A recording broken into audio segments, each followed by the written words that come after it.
Man, I'm beat today. Yawn. In the crowded train during the morning rush hour, I let out a big yawn.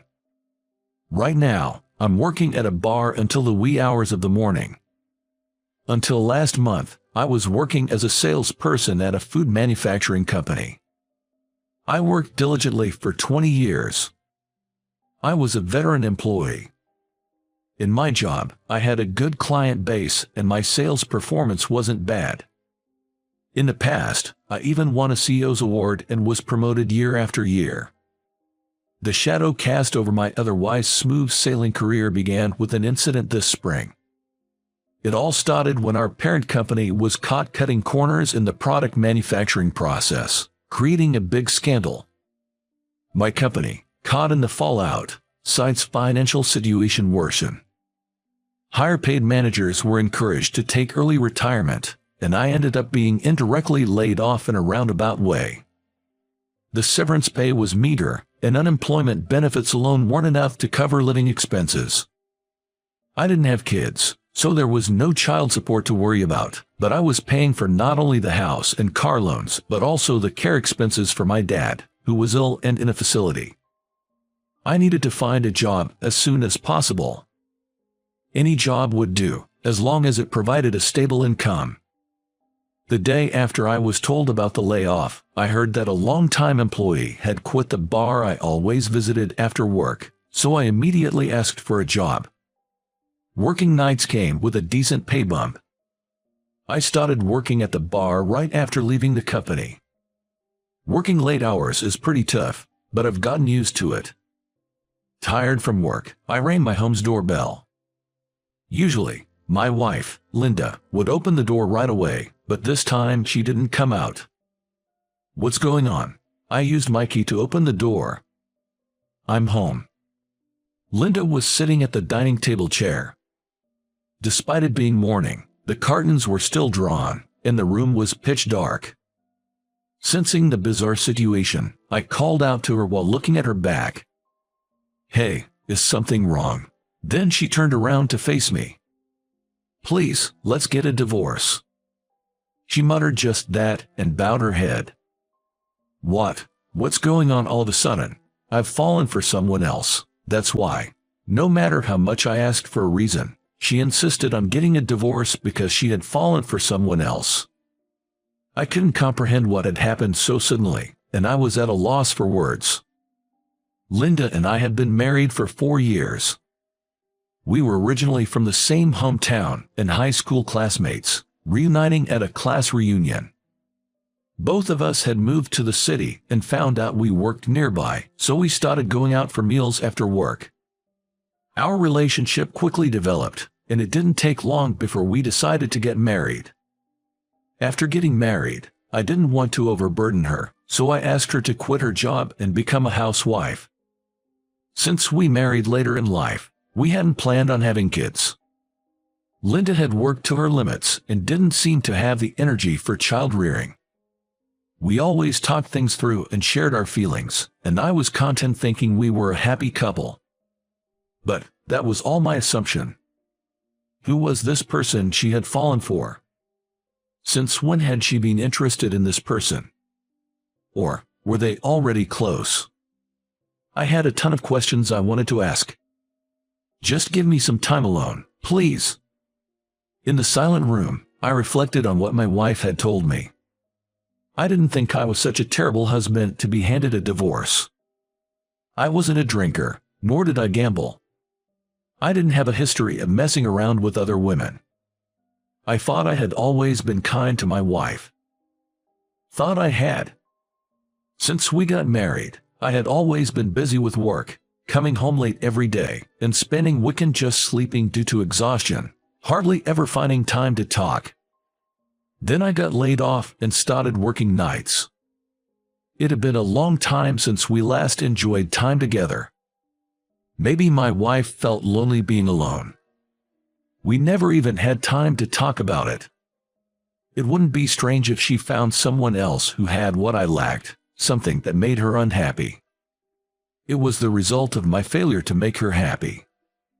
I suppressed my desire to cling to her and decided to accept the divorce. After that, She packed her things and left immediately, and I was left to live alone. "Another day well done," she would say with a smile every day. The days I took for granted now seem like a dream. Since then, I threw myself into work every day to forget her. The bar job was harder than I thought.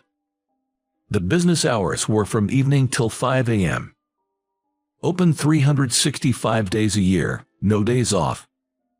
Besides the regular operations, there was a lot to do: making sales reports, training and cooking, submitting reports, attending meetings. There were days I had training from 9 a.m. after finishing work at 5 a.m. I hardly had any time to sleep. But the quietness of a home without my wife was unbearable, so the tough routine was just what I needed. I was totally engrossed in my work. "Max, this month our store's sales are in the top 5 nationwide," my colleague said. "Oh, is that so? Sales reflect customer satisfaction. It means we've really made them happy," I replied. "Yes, indeed. We've been getting a lot of praise from customers lately. Just the other day, I gave a customer some soda water to clean a sauce bowl on their clothes. It worked perfectly, and they were so pleased that they sent a thank you email to our store. Your trick really worked wonders," my colleague shared. "That's great to hear," I said. I was recognized for my achievements and became the manager, working harder than ever. Then it happened. One morning, when I tried to get up, I found I couldn't stand. Suddenly, I was like a puppet with its strings cut, unable to move. After a while, I could slowly get up and managed to call a taxi to rush to the hospital. The doctor advised several months of rest. I was in a state of extreme exhaustion. Lying at home, I would see visions of my wife. "Are you okay? I've made some soup," she'd say. But she's not here anymore. Let me forget. Unable to bear being alone, I decided to visit my mom's house in the countryside when I could move a bit. My parents' home was originally a vegetable farm, now just my mom managing it modestly, selling produce in the town market. My dad had fallen ill a few years ago and had been in and out of the hospital. The scenery of my childhood home, where I lived until high school, was as tranquil as if time had stopped. It's been a while, returning home after so many years. My mom was still energetic as always.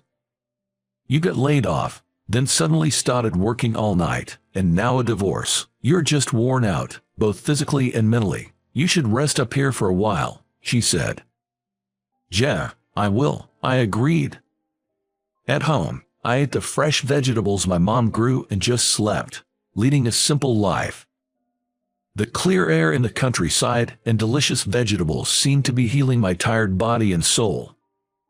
After a while, feeling much better and energized, I went to the town supermarket.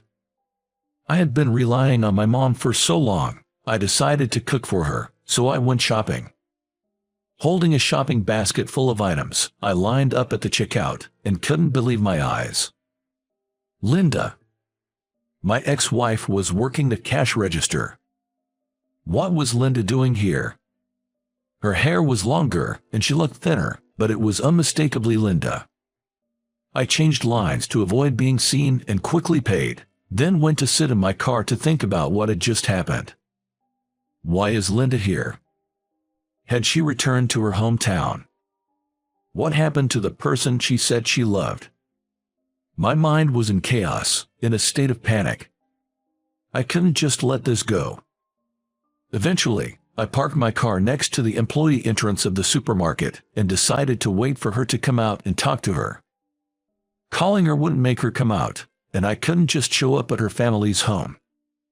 This store was closing in another 2 hours. I thought waiting and talking to her directly was the best option.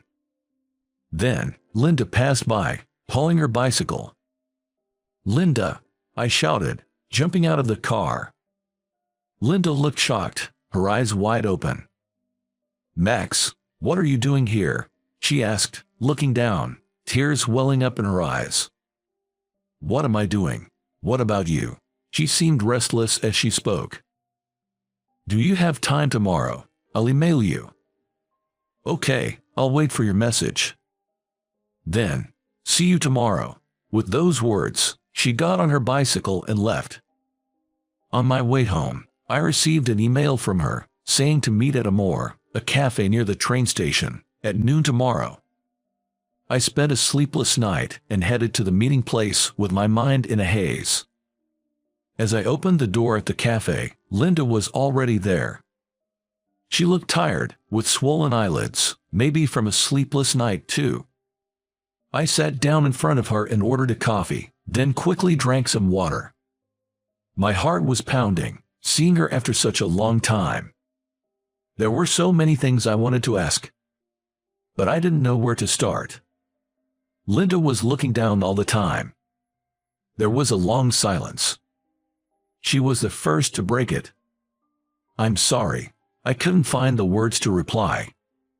Have you been well?" That was all I could muster.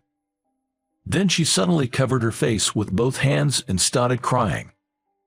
"How can I be okay? I had to leave you, whom I wanted to be with." "What are you talking about?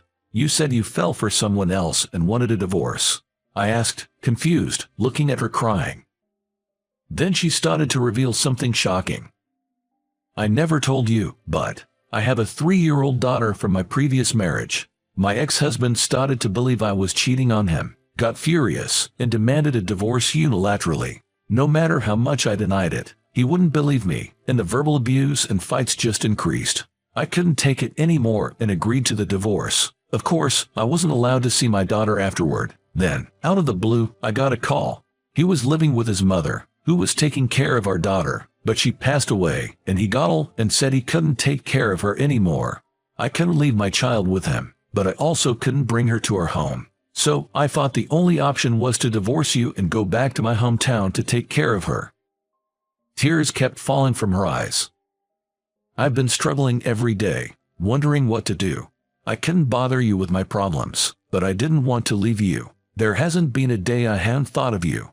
It's my fault. I hid something so important and got married. That's terrible," she said in a weak voice, crying aloud. I knew she had been divorced, but I didn't know about the child. I wished she hadn't kept it a secret, but knowing she had suffered alone all this time filled me with an overwhelming sense of heartache. "I'm sorry too, Linda. I was so wrapped up in my own issues that I didn't listen to your problems. Whether you have a child or not, my love for you doesn't change." I grasped her hand, holding a handkerchief, firmly with both of mine. "Dad, I've brought some vegetables with Grandma. Serve these pickles at the restaurant too," she said. "Oh, thanks. These cucumbers are really good," I replied. After that, I quit the bar I was working at, sold my house, and came back to my family home. Now, I'm living here with Linda and her child. Somehow, I've started being called Dad by her daughter, and it makes me feel a bit shy every time. Then, I opened a small bar in our town. The restaurant is famous for its healthy menu made with vegetables grown by my mom and is bustling with customers every day. "Honey, oh, Max, should we also serve this onion?" she asked. "Yeah, it's made with good fertilizer. Tastes great," I said. That's true. Linda is helping out at the restaurant too. My dad, who had been hospitalized, is now out of the hospital and comes to the restaurant for his rehabilitation. A few years ago, I never would have imagined returning to my hometown, opening a bar, living with my parents, Linda, and her child. There were many tough times, but they made me realize how happy I am now. Looking at everyone in the restaurant, I felt energized. All right, let's do our best today.